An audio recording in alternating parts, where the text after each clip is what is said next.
Hello అండి, welcome to Siri kitchen. ఈరోజు మన కిచెన్లో శ్రీరామనవమి స్పెషల్ పానకం, వడపప్పు, చలిమిడి ఎలా ప్రిపేర్ చేయాలో చూపించబోతున్నాను.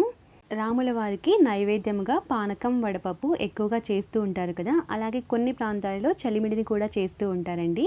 సో ఇంకా లేట్ చేయకుండా ఈ 3 నైవేద్యం రెసిపీస్ ప్రాసెస్ ఏంటో వీడియోలోకి వెళ్ళి చూద్దాము. మొదటగా పానకం ప్రిపేర్ చేయడం కోసం ఒక మిక్సింగ్ బౌల్ తీసుకొని ఇందులోకి ఒక అరకప్పు వరకు తురిమిన బెల్లం వేసుకోవాలి. అలాగే అర టీ స్పూన్ మిరియాల పొడి, అర టీ స్పూన్ ఇలాచీ పౌడర్ వేసేసుకొని 2 గ్లాసుల వాటర్ వేసుకోవాలి. అంటే 1/2 లీటర్ వాటర్ వేస్తున్నాను. వాటర్ వేసిన తర్వాత ఇందులోకి ఒక పావు టీ స్పూన్ సొంటి పొడి అంటే డ్రై జింజర్ పౌడరు, అలాగే ఒక అర టీ స్పూన్ లెమన్ వాటర్ వేసేసుకొని బెల్లం కరిగేంత వరకు ఒకసారి అంతా బాగా కలిపిన తర్వాత ఇందులోకి చిటికెడు అంటే కొద్దిగా పచ్చకర్పూరం వేసేసుకొని ఒకసారి అంతా బాగా మిక్స్ చేసుకుంటే ఎంతో టేస్టీగా ఉండే రాముల వారికి ఇష్టమైన నైవేద్యం పానకం రెడీ అయిపోతుంది. రాముల వారికి నైవేద్యంగా సమర్పించేటప్పుడు ఈ విధంగా తులసి ఆకును వేసేసి నైవేద్యంగా సమర్పించవచ్చు. అంతే అండి, శ్రీరామనవమి స్పెషల్ పానకం రెడీ అయిపోయింది. మన నెక్స్ట్ రెసిపీ వచ్చేసి వడపప్పు ఎలా ప్రిపేర్ చేయాలో చూద్దాము. ఈ వడపప్పు ప్రిపేర్ చేయడం కోసం ముందుగా ఒక మిక్సింగ్ బౌల్ తీసుకొని ఇందులోకి అరకప్పు వరకు పెసరపప్పు వేసుకోవాలి. ఈ పెసరపప్పుని 2-3 సార్లు శుభ్రంగా క్లీన్ చేసిన తర్వాత తగినన్ని వాటర్ వేసి 1 గంట సేపు నాననివ్వాలి.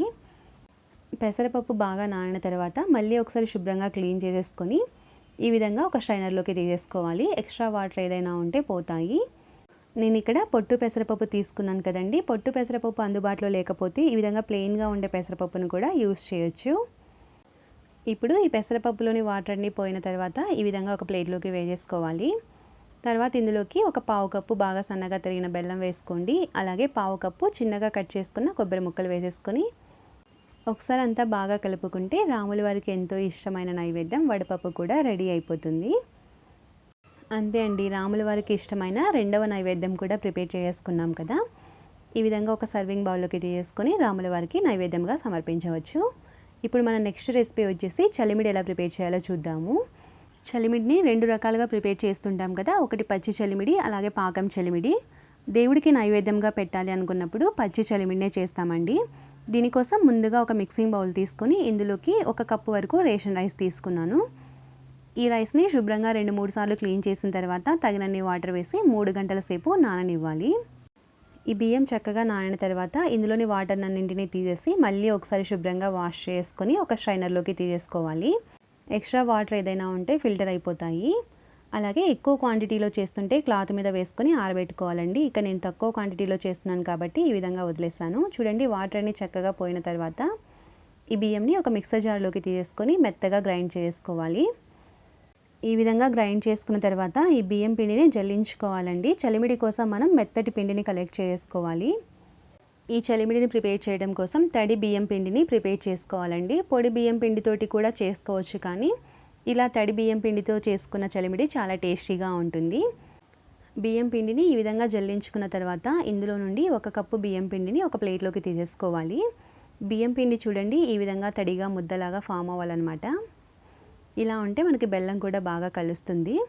ఇప్పుడు ఇందులోకి ఒక అరకప్పు వరకు బెల్లం వేసుకోండి. అలాగే అర టీ స్పూన్ వరకు ఇలాచీ పౌడర్ వేసుకోవాలి. బెల్లంని బాగా సన్నగా తరిగి వేసుకోవాలండి. ఇప్పుడు వీటన్నింటినీ ఒకసారి అంతా బాగా మిక్స్ చేసుకోవాలి. ఒకవేళ చలిమిడి బాగా లూజ్గా అనిపిస్తే కొంచెం తడి బియ్యం పిండిని వేసుకుంటూ కలుపుకోవచ్చు. ఈ విధంగా బాగా కలిపిన తర్వాత ఇందులోకి సన్నగా కట్ చేసి పెట్టిన జీడిపప్పు పలుకులు, అలాగే పచ్చి కొబ్బరి ముక్కలు, ఒక పావు టీ స్పూన్ నెయ్యి వేసేసుకొని ఒకసారి అంతా బాగా మిక్స్ చేసుకుంటే రాముల వారికి ఎంతో ఇష్టమైన నైవేద్యం పచ్చి చలిమిడి కూడా రెడీ అయిపోతుంది.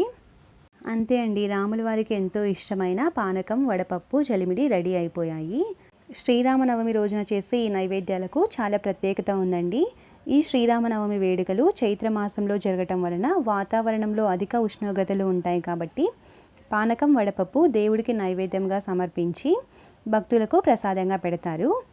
ఈ విధంగా పెసరపప్పు, పానకం తీసుకోవటం వలన శరీరానికి బాగా చలువ చేస్తుంది. కాబట్టి మీరు కూడా ఈ శ్రీరామనవమికి తప్పకుండా ఈ రెసిపీస్ని ట్రై చేసి ఎలా వచ్చిందో మీ వాల్యుబుల్ ఫీడ్బ్యాక్ని నాకు కామెంట్ రూపంలో తెలియచేయండి. అలాగే రెసిపీస్ నచ్చినట్లయితే లైక్ చేసి ఫ్రెండ్స్ అండ్ రిలేటివ్స్కి షేర్ చేయండి. ఇలాంటి మరిన్ని ఈజీ అండ్ టేస్టీ రెసిపీస్ కోసం మన ఛానల్ని సబ్స్క్రైబ్ చేసుకుని పక్కనే ఉన్న బెల్ ఐకాన్ని క్లిక్ చేయండి. Thanks for watching.